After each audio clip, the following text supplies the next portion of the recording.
Hi students, welcome back to Easy English with Manjunath channel. Last class you learnt about what is adjective and how many kinds in adjective, where should we use adjective, everything you learnt last class. Today's class I am going to the another parts of speech, adverb. Today's class I am going to teach you what is adverb and how many kinds in adverb, where should we use adverb, everything let's learn today's class. Before going to teach you, who has not yet subscribed my channel, please subscribe and say to all your friends, and let's get dive into the video. Fifth parts of speech is adverb. Adverb is called in Kannada Kriya Visheshane. Before going to learn, let us know the definition of adverb. A word which modifies the meaning of a verb, an adjective or another adverb is known as an adverb. ಕ್ರಿಯಾ ವಿಶೇಷಣೆ ಎಂದರೆ ಕ್ರಿಯಾಪದವನ್ನು, ನಾಮವಿಶೇಷಣೆಯನ್ನು ಅಥವಾ ಇನ್ನೊಂದು ಕ್ರಿಯಾ ವಿಶೇಷಣೆಯನ್ನು ವರ್ಣಿಸಿ ಹೇಳುವ ಪದಗಳಿಗೆ ಕ್ರಿಯಾ ವಿಶೇಷಣೆ ಎಂದು ಕರೆಯುತ್ತೇವೆ. ಅಂದರೆ ವರ್ಬ್ಸ್ಗಳನ್ನು, ಅಡ್ಜೆಕ್ಟಿವ್ಸ್ಗಳನ್ನು ಮತ್ತು ಇನ್ನೊಂದು ಅಡ್ವರ್ಬ್ಗಳನ್ನು ವರ್ಣಿಸಿ ಹೇಳುವ ಪದಗಳು, ಡಿಸ್ಕ್ರೈಬ್ ಮಾಡಿ ಹೇಳುವಂಥ ಪದಗಳು. Adverbs describes verbs, another adverbs and adjectives. ಈ ಮೂರು ಪದಗಳನ್ನು ಡಿಸ್ಕ್ರೈಬ್ ಮಾಡಿ, ಮಾಡಿಫೈ ಮಾಡಿ ಹೇಳುವಂಥ ಪದಗಳಿಗೆ ಅಡ್ವರ್ಬ್ಸ್ ಎಂದು ಕರೆಯುತ್ತೇವೆ. Let us know the examples and you can understand very well. ಇವಾಗ ಉದಾಹರಣೆ ನೋಡೋಣ, ನಿಮಗೆ ಚೆನ್ನಾಗಿ ಅರ್ಥವಾಗುತ್ತದೆ. For example, he runs fastly. He runs, ಅವನು ಓಡುತ್ತಾನೆ. ಹೇಗೆ ಓಡುತ್ತಾನೆ? ಫಾಸ್ಟ್ಲಿ. ಇಲ್ಲಿ ನೋಡಿ, runs is a verb, fastly is a adverb. He runs fastly, ಅವನು ಓಡುತ್ತಾನೆ, ವೇಗವಾಗಿ ಓಡುತ್ತಾನೆ. ಅವನು ವೇಗವಾಗಿ ಓಡುತ್ತಾನೆ. ಇಲ್ಲಿ ಕ್ರಿಯಾಪದಕ್ಕೆ ಡಿಸ್ಕ್ರೈಬ್ ಮಾಡ್ತಾ ಇದೆ. So fastly is a adverb. ಇನ್ನೊಂದು ಎಕ್ಸಾಂಪಲ್ ನೋಡಿ, ಸಿ ಸಿಂಗ್ಸ್ ಸ್ವೀಟ್ಲಿ. ಅವಳು ಹಾಡುತ್ತಾಳೆ. ಹೇಗೆ? ಸ್ವೀಟ್ಲಿ. ಸಿ ಸಿಂಗ್ಸ್ ಸ್ವೀಟ್ಲಿ, ಅವಳು ಮಧುರವಾಗಿ ಹಾಡುತ್ತಾಳೆ. ಹಾಡುತ್ತಾಳೆ is a verb, sweetly is a adverb. ಇಲ್ಲಿ ಸಿಂಗಿಗೆ ಡಿಸ್ಕ್ರೈಬ್ ಮಾಡ್ತಾ ಇದೆ sweetly, so sweetly is a adverb. ಇನ್ನೊಂದು ಎಕ್ಸಾಂಪಲ್ ನೋಡಿ, they spoke loudly.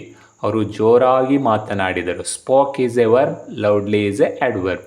Spoke loudly, ಜೋರಾಗಿ ಮಾತನಾಡಿದರು, ಅವರು ಜೋರಾಗಿ ಮಾತನಾಡಿದರು.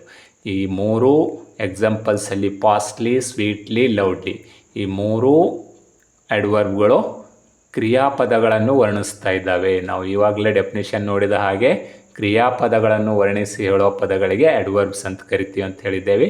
ಇಲ್ಲಿ ಕ್ರಿಯಾಪದಗಳನ್ನು ಡಿಸ್ಕ್ರೈಬ್ ಮಾಡ್ತಾ ಇದೆ. ಇನ್ನೊಂದು ಎಕ್ಸಾಂಪಲ್ ನೋಡಿ, the rose is very beautiful. ಗುಲಾಬಿಯು ತುಂಬ ಸುಂದರವಾಗಿದೆ.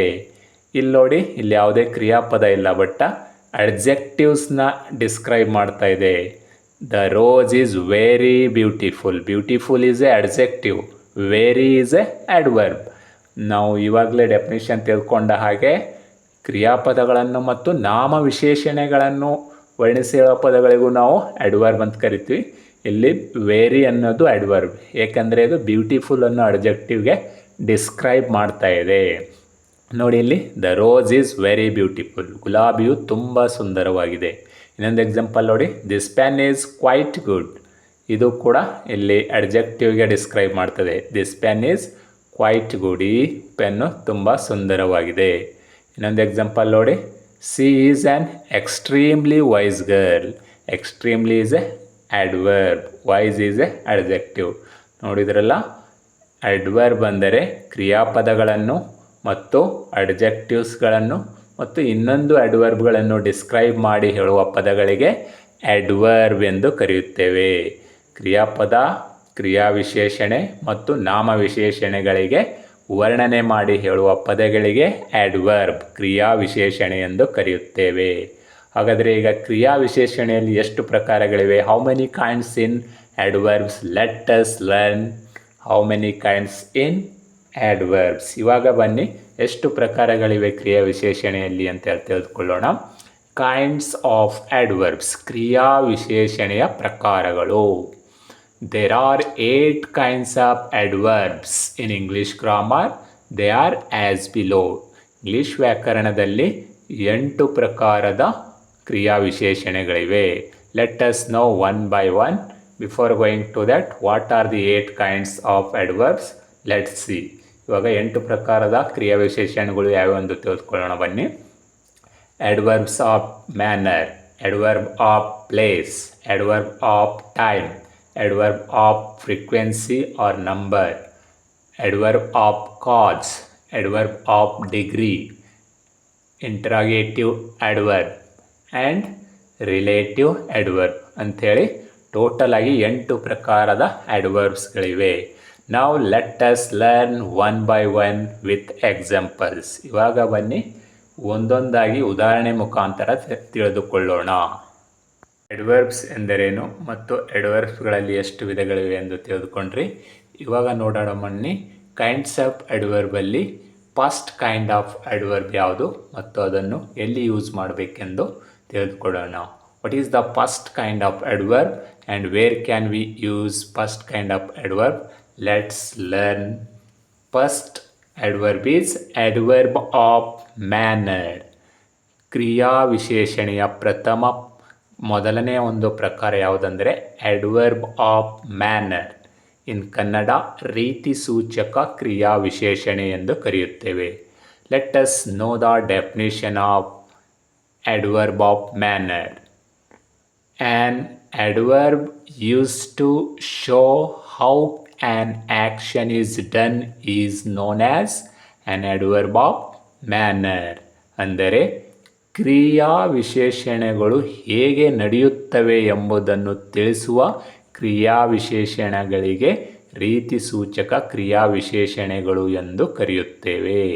ಅಂದರೆ ಅಡ್ವರ್ಬ್ಗಳು ಹೇಗೆ ನಡೆಯುತ್ತವೆ ಅಂತ ತೋರಿಸುವಂಥ ಕ್ರಿಯಾ ವಿಶೇಷಣೆಗಳಿಗೆ ಅಡ್ವರ್ಬ್ಸ್ಗಳಿಗೆ ನಾವು ಅಡ್ವರ್ಬ್ ಆಫ್ ಮ್ಯಾನರ್ ಅಂದರೆ ಯಾವ ರೀತಿಯಾಗಿ ನಡೆಯುತ್ತವೆ ಎಂದು ತಿಳಿಸುವಂಥ ಕ್ರಿಯಾ ವಿಶೇಷಣೆಗಳಿಗೆ ಅಡ್ವರ್ಬ್ ಆಫ್ ಮ್ಯಾನರ್ ಎಂದು ಕರೆಯುತ್ತೇವೆ. Let's see example, you can understand. ಉದಾಹರಣೆ ನೋಡಿ ಅರ್ಥ ಆಗುತ್ತೆ. The baby is shouting loudly. ಮಗು ಜೋರಾಗಿ ಅಳ್ತಾ ಇದೆ. ಮಗು ಹೇಗೆ ಅಳ್ತಾ ಇದೆ, ಯಾವ ರೀತಿಯಾಗಿ ಅಳ್ತಾ ಇದೆ? ಮ್ಯಾನರ್, ಯಾವ ರೀತಿಯಾಗಿ ಅಳ್ತಾ ಇದೆ ಅಂತಂದಾಗ ಜೋರಾಗಿ ಅಳ್ತಾ ಇದೆ. ಯಾವ ರೀತಿ ಅಂತಂದಾಗ ಜೋರಾಗಿ, ಲೌಡ್ಲಿ, ಶೌಟಿಂಗ್ ಲೌಡ್ಲಿ, ಕೂಗ್ತಾ ಇದೆ, ಜೋರಾಗಿ ಕೂಗ್ತಾ ಇದೆ. ಸಾರಿ, ಶೌಟಿಂಗ್ ಅಂದರೆ ಚೀರೋದು. The baby is shouting loudly. ಮಗು ಜೋರಾಗಿ ಚೀರ್ತಾ ಇದೆ. ಅಂದರೆ ಇಲ್ಲಿ ಯಾವ ರೀತಿಯಾಗಿ ಆ್ಯಕ್ಷನ್ ನಡೀತಾ ಇದೆ, ಕ್ರಿಯೆ ಅಂತ ತೋರ್ಸೋಕ್ಕೆ ನಾವು ಲೌಡ್ಲಿ ಅನ್ನೋ ಒಂದು ಅಡ್ವರ್ಬ್ನ ಯೂಸ್ ಮಾಡಿದ್ದೇವೆ. Shouting is a verb, loudly is a manner of adverb. ಅಂದರೆ ರೀತಿ ಸೂಚಕ ಕ್ರಿಯಾ ವಿಶೇಷಣೆಯಾಗಿದೆ. ಇನ್ನೊಂದು ಎಕ್ಸಾಂಪಲ್ ನೋಡಿ. He can break it easily. He can break it easily. ಅವನು ಸರಳವಾಗಿ ಮುರಿಯುತ್ತಾನೆ. ಅವನು ಸರಳವಾಗಿ ಮುರಿಯಬಲ್ಲನು. ಹೇಗೆ ಮುರಿಯಬಲ್ಲನು? ಈಸಿಲಿ. ಮ್ಯಾನರ್ ತೋರಿಸ್ತಾ ಇದೆ ಇಲ್ಲಿ. ಯಾವ ರೀತಿಯಾಗಿ ಮುರಿಯಬಲ್ಲನು. He can break it very easily. ಇನ್ನೊಂದು ಎಕ್ಸಾಂಪಲ್ ನೋಡಿ. They lived happily.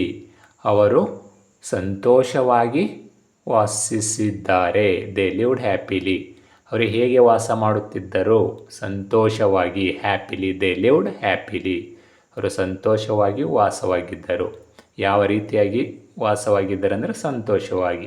ಇಲ್ಲಿ ಕೂಡ ಮ್ಯಾನರನ್ನು ತೋರಿಸ್ತಾ ಇದೆ. ಇನ್ನೊಂದು ಎಕ್ಸಾಂಪಲ್ ನೋಡಿ. We spoke beautifully. We spoke, ನಾವು ಮಾತನಾಡಿದ್ದೇವೆ. ಬ್ಯೂಟಿಫುಲ್ಲಿ, ಅವರು ಹೇಗೆ ಮಾತನಾಡಿದರು, ನಾವು ಹೇಗೆ ಮಾತನಾಡಿದ್ದೇವೆ ಅಂತೇಳಿ ಕ್ವಶನ್ ಕೇಳಿದಾಗ ಸುಂದರವಾಗಿ ಮಾತನಾಡಿದೆವು. ವಿ ಸ್ಪೋಕ್ ಬ್ಯೂಟಿಫುಲಿ ಅಂದರೆ ಹೇಗೆ, ಯಾವ ರೀತಿಯಾಗಿ. ಅಂದರೆ ಅಡ್ವರ್ಬ್ ಆಫ್ ಮ್ಯಾನರ್ ಹೇಳೋದೇ ಯಾವ ರೀತಿಯಾಗಿ ಕ್ರಿಯೆಗಳು ನಡೀತಾ ಇದ್ದಾವೆ ಅಂಥೇಳಿ, ಕ್ರಿಯಾ ವಿಶೇಷಣಗಳು ನಡೀತಾ ಇದ್ದಾವೆ ಅಂತೇಳಿ ತೋರಿಸೋದು. ವಿ ಸ್ಪೋಕ್ ಬ್ಯೂಟಿಫುಲ್ಲಿ, ನಾವು ಸುಂದರವಾಗಿ ಮಾತನಾಡಿದ್ದೇವೆ. ಇನ್ನೊಂದು ಎಕ್ಸಾಂಪಲ್ ನೋಡಿ. Mohan drives carefully. ಮೋಹನ್ ಬಹಳ ಜಾಗರೂಕತೆಯಿಂದ ಚಾಲನೆ ಮಾಡುತ್ತಾನೆ. How does Mohan drives. Mohan ಹೇಗೆ ಡ್ರೈವ್ ಮಾಡ್ತಾನೆ ಅಂತೇಳಿ ಕ್ವಶನ್ ಕೇಳಿದಾಗ Mohan drives carefully. Mohan carefully, ಭಾಳ ಜಾಗರೂಕತೆಯಿಂದ ಡ್ರೈವ್ ಮಾಡುತ್ತಾನೆ. ಯಾವ ರೀತಿಯಾಗಿ ಅಂತೇಳಿ ಎಲ್ಲೂ ಕೂಡ ತೋರಿಸ್ತದೆ. Carefully is a adverb. ಇನ್ನೊಂದು ಎಕ್ಸಾಂಪಲ್ ನೋಡಿ. Mamata sings sweetly. ಮಮತಾ ಮಧುರವಾಗಿ ಹಾಡುವಳು. How does Mamata sing? Mamata sing sweetly. ಹೇಗೆ ಹಾಡುತ್ತಾಳೆ? ಯಾವ ರೀತಿಯಾಗಿ ಹಾಡುತ್ತಾಳೆ ಅಂತ ಕೇಳಿದಾಗ she sing sweetly. Mamata sings sweetly. ಮಧುರವಾಗಿ ಹಾಡುತ್ತಾಳೆ. ಇನ್ನೊಂದು ಎಕ್ಸಾಂಪಲ್ ನೋಡಿ. Rohan wrote neatly. How did Mohan write? Mohan wrote neatly. ಹೇಗೆ ಮೋಹನ್ ಬರೆದಿದ್ದ? ನೀಟಾಗಿ ಬರೆದಿದ್ದ, ದುಂಡಾಗಿ ಬರೆದಿದ್ದ. ಅಂದರೆ ಇಲ್ಲಿ neatly is a manner of adverb. ನೋಡಿದ್ರಲ್ಲ ವೀಕ್ಷಕರೇ, ಮ್ಯಾನರ್ ಆಫ್ ಅಡ್ವರ್ಬ್ ಅಥವಾ ಅಡ್ವರ್ಬ್ ಆಫ್ ಮ್ಯಾನರ್, ರೀತಿ ಸೂಚಕ ಕ್ರಿಯಾ ವಿಶೇಷಣೆ ಎಂದರೆ ಆ್ಯಕ್ಷನ್ಸ್ಗಳು ಯಾವ ರೀತಿಯಾಗಿ ನಡೆಯುತ್ತವೆ ಎಂದು ತೋರಿಸಿಕೊಡುತ್ತವೆ. ಇಲ್ಲಿ carefully, beautifully, neatly, sweetly, easily, hardly, happily, loudly, ಇವೆಲ್ಲ ಅಡ್ವರ್ಬ್ ಆಫ್ ಮ್ಯಾನರನ್ನು ತೋರಿಸ್ತಾ ಇದ್ದಾವೆ ಇಲ್ಲಿ. ಇವಾಗ ಬನ್ನಿ, second type of adverb is adverb of place. ಈಗ ಎರಡನೇ ಒಂದು ಪ್ರಕಾರ ನೋಡೋಣ ಬನ್ನಿ ಕ್ರಿಯಾ ವಿಶೇಷಣದು. Let us see second type of adverb is adverb of place. ಸ್ಥಾನವಾಚಕ ಕ್ರಿಯಾ ವಿಶೇಷಣಗಳು. What is adverb of place? ಹಾಗಾದರೆ ಸ್ಥಾನವಾಚಕ ಕ್ರಿಯಾ ವಿಶೇಷಣಗಳೆಂದರೇನು? Let us see the definition. ಡೆಫಿನಿಷನ್ನ ನೋಡೋಣ ಬನ್ನಿ. An adverb use to show where an action is done is known as an adverb of place. ಅಂದರೆ ಸ್ಥಾನವಾಚಕ ಕ್ರಿಯಾ ವಿಶೇಷಣಗಳು ಕ್ರಿಯೆಯು ನಡೆಯುವ ಸ್ಥಾನವನ್ನು ಸೂಚಿಸುತ್ತವೆ. ಅಂದರೆ ಕ್ರಿಯೆ ಎಲ್ಲಿ ನಡೀತಾ ಇದ್ದಾವೆ, ಯಾವ ಪ್ಲೇಸಲ್ಲಿ ನಡೀತಾ ಇದೆ ಅಂತ ತೋರಿಸೋದೇ ಅಡ್ವರ್ಬ್ ಆಫ್ ಪ್ಲೇಸ್. ಅವು ಎಲ್ಲಿ ಎನ್ನುವ ಪ್ರಶ್ನೆಗಳಿಗೆ ಉತ್ತರ ನೀಡುತ್ತವೆ. ಕ್ರಿಯೆ ಎಲ್ಲಿ ನಡೀತಾ ಇದೆ ಅಂತೇಳಿ ತೋರಿಸುವ ಒಂದು ಕ್ರಿಯಾ ವಿಶೇಷಣಗಳಿಗೆ ಅಡ್ವರ್ಬ್ ಆಫ್ ಪ್ಲೇಸ್ ಅಂತೇಳಿ ಕರಿತೀವಿ. ಎಕ್ಸಾಂಪಲ್ ನೋಡಿ, you can understand very well. ಉದಾಹರಣೆ ನೋಡಿ ಅರ್ಥ ಆಗುತ್ತೆ ಚೆನ್ನಾಗಿ. What are you doing here? ಏನು ಮಾಡ್ತಾ ಇದ್ದೀಯಾ ನೀನು ಇಲ್ಲಿ? Here is a place. ಇಲ್ಲಿ ಅನ್ನೋದೊಂದು ಪ್ಲೇಸ್ ಅಲ್ವಾ? ಇಲ್ಲೇನು ಮಾಡ್ತಾ ಇದ್ದೀಯಾ? What are you doing here? ನೀನು ಇಲ್ಲೇನು ಮಾಡ್ತಾ ಇದ್ದೀಯಾ? Here is a adverb of place. ಇನ್ನೊಂದು ಎಕ್ಸಾಂಪಲ್ ನೋಡಿ. God is everywhere. ದೇವರು ಎಲ್ಲ ಕಡೆ ಇದ್ದಾನೆ. ಪ್ಲೇಸ್ನ ತೋರಿಸ್ತಾ ಇದೆಯಲ್ಲ. ಗಾಡ್ ಈಸ್ ಎವ್ರಿವೇರ್ ಸ್ಥಾನವಾಚಕ, ಅಂದರೆ ಸ್ಥಾನವನ್ನು ತೋರಿಸ್ತಾ ಇದೆ. ದೇವರು ಎಲ್ಲ ಸ್ಥಳಗಳಲ್ಲಿ ಇದ್ದಾನೆ. ಗಾಡ್ ಈಸ್ ಎವ್ರಿವೇರ್, ಎಲ್ಲ ಸ್ಥಳಗಳಲ್ಲಿ. Everywhere is a adverb of place. ಇನ್ನೊಂದು ಎಕ್ಸಾಂಪಲ್ ನೋಡಿ. She went there. ಅವಳು ಅಲ್ಲಿ ಹೋದಳು. ಅಲ್ಲಿ, ಆ ಪ್ಲೇಸ್ ತೋರಿಸ್ತಾ ಇದೆ, ಆ ಕಡೆ, ಅಲ್ಲಿ. She went there. There is a adverb of place. ಇನ್ನೊಂದು ಎಕ್ಸಾಂಪಲ್ ನೋಡಿ. He stood near the gate. ಅವನು ಗೇಟ್ ಹತ್ತಿರ ನಿಂತಿದ್ದ. ಸ್ಥಾನವನ್ನು ತೋರಿಸ್ತದೆ. ಅವನು ಎಲ್ಲಿ ನಿಂತಿದೆ, ಯಾವ ಪ್ಲೇಸಲ್ಲಿ ನಿಂತಿದ್ದ? Near the gate. ಗೇಟ್ ಹತ್ತಿರ, near the gate. Adverb of place ಅಂದರೆ ಸ್ಥಾನವನ್ನು ಸೂಚಿಸ್ತಾ ಇದೆ ಇಲ್ಲಿ ನಿಯರ್ ಅನ್ನೋದು. So near is a adverb of place. ಇನ್ನೊಂದು ಎಕ್ಸಾಂಪಲ್ ನೋಡಿ. Dry leaves are falling down. ಒಣಗಿದ ಎಲೆಗಳು ಕೆಳಗೆ ಬೀಳುತ್ತಾ ಇವೆ. Down is a adverb of place. ಯಾಕಂದರೆ ಎಲ್ಲಿ ಬೀಳ್ತಾ ಇದ್ದಾವೆ ಒಣಗಿದ ಎಲೆಗಳು? Where does dry leave falling? Where are dry leave falling? Dry leaves are falling down. Down ಇಲ್ಲಿ ಸ್ಥಳವನ್ನು ಸೂಚಿಸ್ತಾ ಇದೆ. ಸೊ ಇದು ಅಡ್ವರ್ಬ್ ಆಫ್ ಪ್ಲೇಸ್ ಆಗುತ್ತೆ. ಇನ್ನೊಂದು ಎಕ್ಸಾಂಪಲ್ ನೋಡಿ. Is your father outside? ನಿಮ್ಮ ತಂದೆ ಹೊರಗಡೆ ಇದ್ದಾರಾ? ಹೊರಗಡೆ, outside is a adverb of place. ಹೊರಗಡೆ ಅನ್ನೋದೊಂದು ಪ್ಲೇಸ್ ಅಲ್ವಾ, ಅದು ಪ್ಲೇಸನ್ನು ಸೂಚಿಸ್ತಾ ಇದೆ. ಇನ್ನೊಂದು ಎಕ್ಸಾಂಪಲ್ ನೋಡಿ. Ram will come here. Ram ಇಲ್ಲಿ ಬರುವನು. ಈ ಸ್ಥಳಕ್ಕೆ ಬರುವನು ಅನ್ನೋದಕ್ಕೆ here is a adverb of place. ನೋಡಿದ್ರಲ್ಲ ಸ್ಟೂಡೆಂಟ್ಸ್, ಅಡ್ವರ್ಬ್ ಆಫ್ ಪ್ಲೇಸ್ ಅಂದರೆ ವೆರಿ ಸಿಂಪಲ್. ಸ್ಥಳವನ್ನು ಸೂಚಿಸುವ, ಸ್ಥಾನವನ್ನು ಸೂಚಿಸುವ ಕ್ರಿಯಾ ವಿಶೇಷಣಗಳಿಗೆ ನಾವು ಅಡ್ವರ್ಬ್ ಆಫ್ ಪ್ಲೇಸ್ ಎಂದು ಕರೆಯುತ್ತೇವೆ. ಈ ಎಲ್ಲ ಎಕ್ಸಾಂಪಲ್ಸಲ್ಲಿ here, everywhere, there, near, down, outside, here ಎಲ್ಲ ಅಂಡರ್ಲೈನ್ಸ್ ವರ್ಡ್ಗಳು ಪ್ಲೇಸ್ ಆಫ್ ಅಡ್ವರ್ಬ್ ಆಗಿದ್ದಾವೆ, ಅಡ್ವರ್ಬ್ ಆಫ್ ಪ್ಲೇಸ್ ಆಗಿದ್ದಾವೆ. ಇವು ಸ್ಥಾನವನ್ನು ಸೂಚಿಸ್ತಾ ಇದ್ದಾವೆ. ಸ್ಥಾನವಾಚಕ ಕ್ರಿಯಾ ವಿಶೇಷಣಗಳು ಅಂದರೆ ಕ್ರಿಯೆಯು ನಡೆಯುವ ಸ್ಥಾನವನ್ನು ಸೂಚಿಸ್ತಾ ಇದೆ. ಆ್ಯಕ್ಷನ್ ಯಾವ ಒಂದು ಸ್ಥಳದಲ್ಲಿ ನಡೀತಾ ಇದ್ದಾವೆ ಅಂತೇಳಿ ಸೂಚಿಸುವಂಥ ಕ್ರಿಯಾ ವಿಶೇಷಣಗಳಿಗೆ ಅಡ್ವರ್ಬ್ ಆಫ್ ಪ್ಲೇಸ್ ಎಂದು ಕರೆಯುತ್ತೇವೆ. ನೋಡೋಣ ಬನ್ನಿ, ಇವಾಗ ಥರ್ಡ್ ಟೈಪ್ ಆಫ್ ಅಡ್ವರ್ಬನ್ನು ಕಲಿಯೋಣ ಬನ್ನಿ. ಕೈಂಡ್ಸ್ ಆಫ್ ಅಡ್ವರ್ಬ್ಸ್ಗಳಲ್ಲಿ ಅಡ್ವರ್ಬ್ ಆಫ್ ಮ್ಯಾನರ್ ಮತ್ತು ಅಡ್ವರ್ಬ್ ಆಫ್ ಪ್ಲೇಸ್ ಅನ್ನು ಕಲ್ತಿದ್ದೀರಿ. ಇವಾಗ ಬನ್ನಿ, third kind of adverbs is adverb of time. ಕಾಲವಾಚಕ ಕ್ರಿಯಾ ವಿಶೇಷಣಗಳು ಎಂದರೇನು ತಿಳಿದುಕೊಳ್ಳೋಣ ಬನ್ನಿ. The adverb show the time of action, they answer when questions. ಅಂದರೆ ಕಾಲವಾಚಕ ಕ್ರಿಯಾ ವಿಶೇಷಣಗಳು ಕ್ರಿಯೆಯ ಸಮಯವನ್ನು ಸೂಚಿಸುತ್ತವೆ, ಅವು ಯಾವಾಗ ಎನ್ನುವ ಪ್ರಶ್ನೆಗಳಿಗೆ ಉತ್ತರಿಸುತ್ತವೆ. ಅಂದರೆ ಅಡ್ವರ್ಬ್ಸ್ ಆಫ್ ಟೈಮ್ ಅಂದರೆ ಕಾಲವಾಚಕ ಕ್ರಿಯಾ ವಿಶೇಷಣಗಳು ಕ್ರಿಯೆಯ ಸಮಯವನ್ನು ಸೂಚಿಸುತ್ತವೆ. ಕ್ರಿಯೆಯು ಯಾವ ಸಮಯದಲ್ಲಿ ನಡೀತಾ ಇದೆ ಅಂತೇಳಿ ಸೂಚಿಸುವಂಥ ಅಡ್ವರ್ಬ್ಸ್ಗಳಿಗೆ ಅಡ್ವರ್ಬ್ ಆಫ್ ಟೈಮ್ ಎಂದು ಕರೆಯುತ್ತೇವೆ. ಎಕ್ಸಾಂಪಲ್ ನೋಡಿ, ಅರ್ಥ ಆಗುತ್ತೆ. My mother is not at home now. ನಮ್ಮ ತಾಯಿ ಈಗ ಮನೆಯಲ್ಲಿಲ್ಲ. ಅಂದರೆ ನಮ್ಮ ತಾಯಿ ಈಗ ಮನೆಯಲ್ಲಿಲ್ಲ. ಇಲ್ಲೇನು ಮಾಡ್ತಾ ಇದೆ? ಕಾಲವನ್ನು ಸೂಚಿಸ್ತಾ ಇದೆ, ಈಗ ಅಂತೇಳಿ. Now is a adverb. ಇನ್ನೊಂದು ಎಕ್ಸಾಂಪಲ್ ನೋಡಿ, ಹಿ ವಿಲ್ ಗೋ ಸೂನ್. ಅವನು ಬೇಗ ಹೋಗುವನು, ಬೇಗ. He will go soon.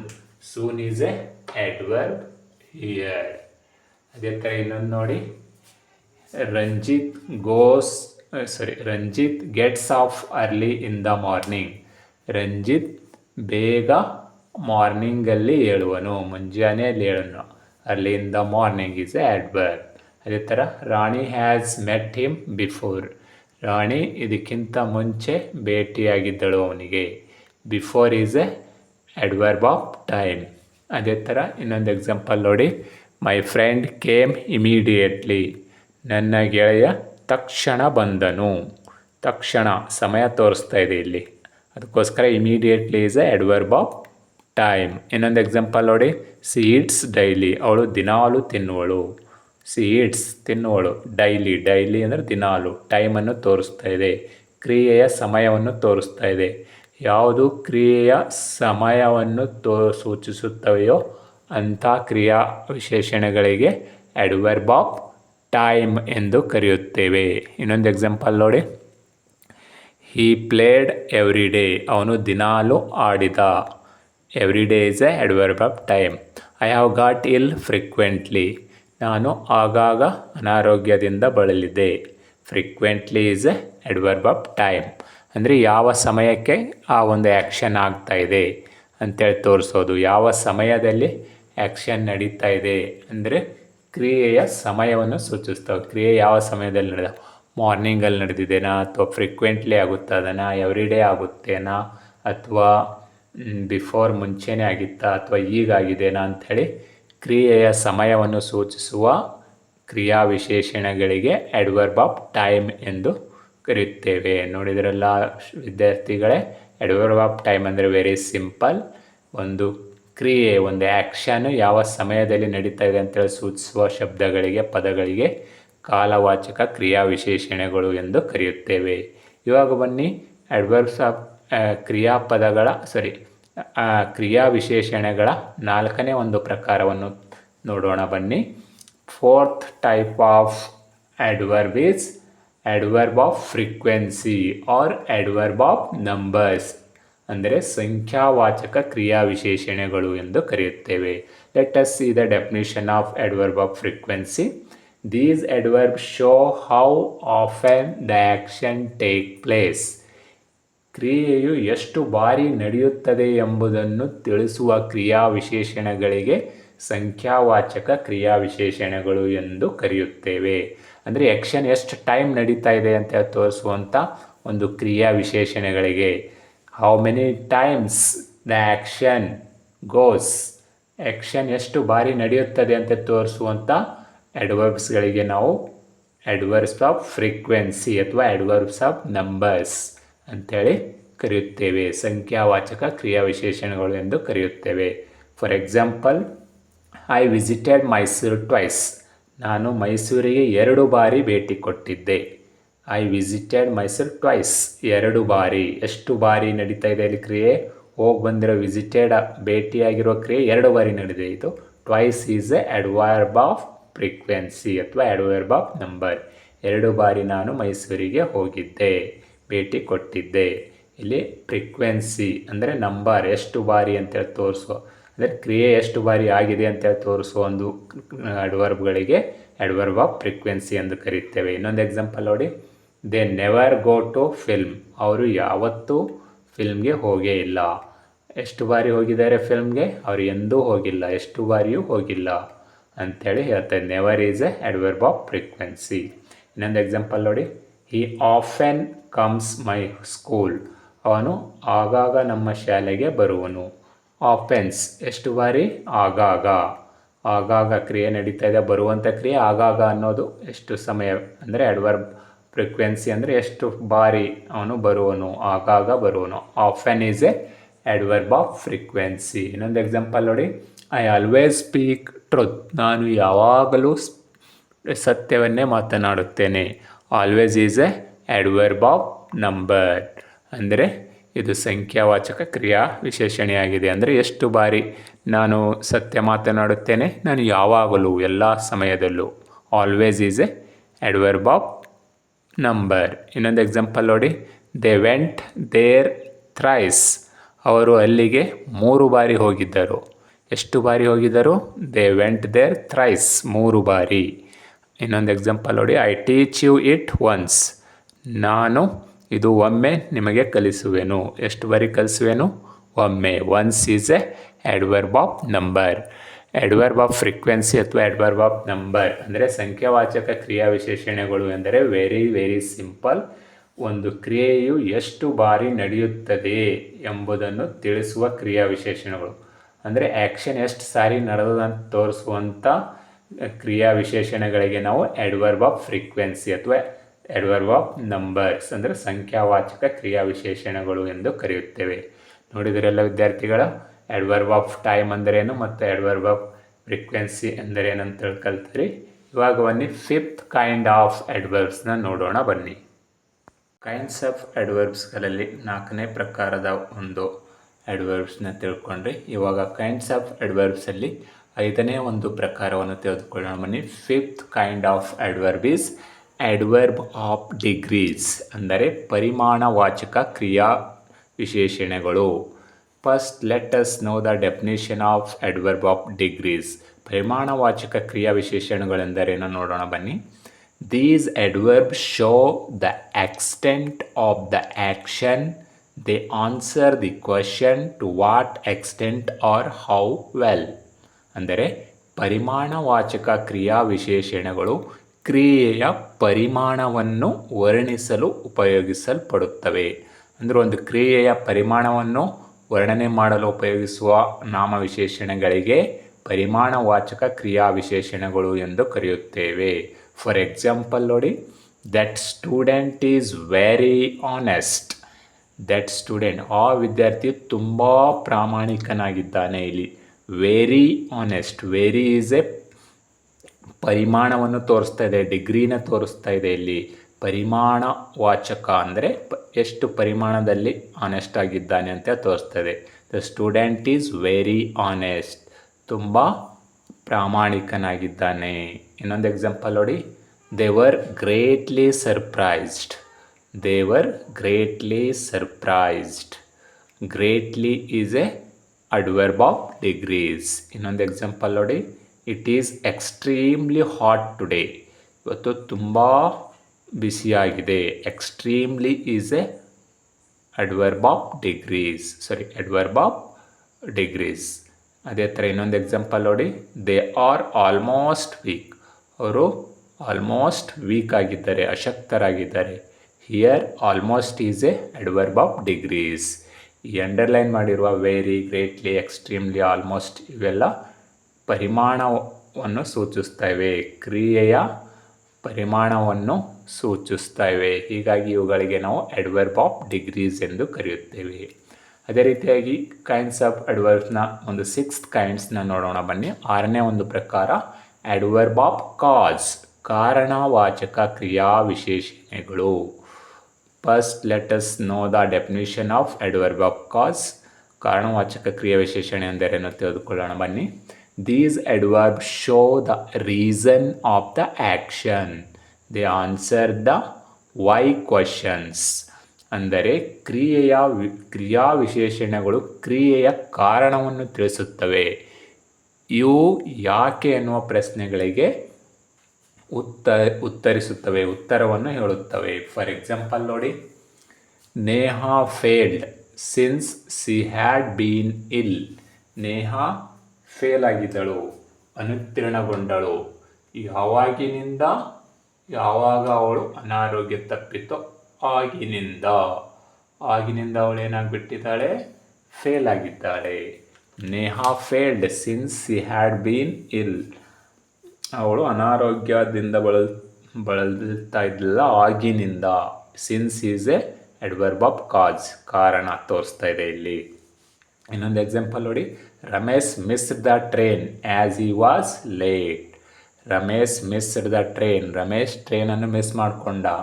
As he was late, ಯಾಕೆಂದರೆ ಹಿ ವಾಸ್ ಲೇಟ್, ಕಾರಣ ಹೇಳ್ತಾ ಇದ್ದೀವಿ ನೋಡಿ ಇಲ್ಲಿ. As he was late, as is a adverb of cause, ಕಾರಣವನ್ನು ತಿಳಿಸ್ತಾ ಇದೆ ಇಲ್ಲಿ. ಆ್ಯಸ್ ಅನ್ನೋದು ಅಡ್ವರ್ಬು, ಅದಕ್ಕೋಸ್ಕರನೇ ಇದು ಅಡ್ವರ್ಬ್ ಆಫ್ ಕಾಸ್ ಆಗಿದೆ, ಏಕೆಂದರೆ ಅವನು ಲೇಟ್ ಆಗಿದ್ದ. ಇನ್ನೊಂದು ಎಕ್ಸಾಂಪಲ್ ನೋಡಿ, I don't heat because I am not ಹಂಗ್ರಿ. ನಾನು ತಿನ್ನೋದಿಲ್ಲ ಬಿಕಾಸ್ ಐ ಆಮ್ ನಾಟ್ ಹಂಗ್ರಿ, ನನಗೆ ಹಸುವಾಗಿಲ್ಲ. ಬಿಕಾಸ್ ಅನ್ನೋದು ಇಲ್ಲಿ ಅಡ್ವರ್ಬ್ ಆಫ್ ಕಾಸ್, ಕಾರಣವನ್ನು ಹೇಳ್ತಾ ಇದೆ. I am not eating, I don't eat, ನಾನು ತಿನ್ನಲ್ಲ, ಕಾರಣ I am not hungry, because I am not hungry. Because is a adverb of cause. ನೋಡಿದ್ರಲ್ಲ ವೀಕ್ಷಕರೇ, ಅಡ್ವರ್ಬ್ ಆಫ್ ಡಿಗ್ರೀಸ್ ಎಂದರೇನು ಮತ್ತು ಅಡ್ವರ್ಬ್ ಆಫ್ ಕಾಸ್ ಎಂದರೇನು. ಇವಾಗ 7th ಕೈಂಡ್ಸ್ ಆಫ್ ಅಡ್ವರ್ಬ್ ಅನ್ನು ತೆಗೆದುಕೊಳ್ಳೋಣ ಬನ್ನಿ. ಅಡ್ವರ್ಬಲ್ಲಿ 6ನೇ ಪ್ರಕಾರವನ್ನು ತೆಗೆದುಕೊಂಡ್ರಿ. ಇವಾಗ ಬನ್ನಿ, 7th kinds of adverb is interrogative adverb, ಅಂದರೆ ಪ್ರಶ್ನಾರ್ಥಕ ಕ್ರಿಯಾವಿಶೇಷಣೆ. ಹಾಗಾದರೆ ಪ್ರಶ್ನಾರ್ಥಕ ಕ್ರಿಯಾವಿಶೇಷಣೆ ಎಂದರೇನು ನೋಡೋಣ ಬನ್ನಿ. An adverb used to ask questions is known as an interrogative adverbs. ಅಂದರೆ ಪ್ರಶ್ನೆಗಳನ್ನು ಕೇಳಲು ಬಳಸುವ ಕ್ರಿಯಾವಿಶೇಷಣಗಳಿಗೆ ಪ್ರಶ್ನಾರ್ಥಕ ಕ್ರಿಯಾವಿಶೇಷಣಗಳು ಎಂದು ಕರೆಯುತ್ತೇವೆ. ಅಂದರೆ ಕ್ರಿಯೆಗಳ ಬಗ್ಗೆ, ನಾಮವಿಶೇಷಣಗಳ ಬಗ್ಗೆ ಪ್ರಶ್ನೆಗಳನ್ನು ಕೇಳುವ ಕ್ರಿಯಾವಿಶೇಷಣಗಳಿಗೆ ಪ್ರಶ್ನಾರ್ಥಕ ಕ್ರಿಯಾವಿಶೇಷಣಗಳು ಎಂದು ಕರೆಯುತ್ತೇವೆ. Look at the example, you can know very well. Where do you go today. ನಾ ಇವತ್ತು ಎಲ್ಲಿಗೆ ಹೋಗ್ತೀಯಾ. Where is a interrogative adverb. ಇಲ್ಲಿ ಪ್ರಶ್ನೆ ಕೇಳಕ್ಕೆ ಯೂಸ್ ಮಾಡಿದ್ದೀವಲ್ಲ, ಅದಕ್ಕೋಸ್ಕರ where do you go today. ಇನ್ನೊಂದು ಎಕ್ಸಾಂಪಲ್ ನೋಡಿ, why did you ask him. ಯಾಕೆ ಅವನಿಗೆ ಕೇಳಿದೀಯಾ. Why is a interrogative adverb. When does he come. ಅವನು ಯಾವಾಗ ಬರುತ್ತಾನೆ. When is a interrogative adverb. ಅದೇ ಥರ ಇನ್ನೊಂದು ನೋಡಿ, how far is this story true. ಈ ಕತೆ ಎಷ್ಟು ನಿಜ. How far is a interrogative adverb. ಇನ್ನೊಂದು ನೋಡಿ, where did you go yesterday. ನಿನ್ನೆ ಎಲ್ಲಿ ಹೋಗಿದ್ದೀಯಾ. Where is a interrogative adverb. Whose is this book. ಈ ಪುಸ್ತಕ ಯಾರದು. Whose is a interrogative adverb. ನೋಡಿದ್ರಲ್ಲ, how far, where, whose, where, why, when underline ಮಾಡಿರೋ ಎಲ್ಲ ವರ್ಡ್ಸ್ಗಳು ಇಂಟ್ರಾಗೇಟಿವ್ ಅಡ್ವರ್ಬ್ಸ್ಗಳಾಗಿವೆ. ಏಕೆಂದರೆ ಇವು ಪ್ರಶ್ನೆಗಳನ್ನು ಕೇಳಲು ನಾವು ಉಪಯೋಗಿಸಿದ್ದೇವೆ.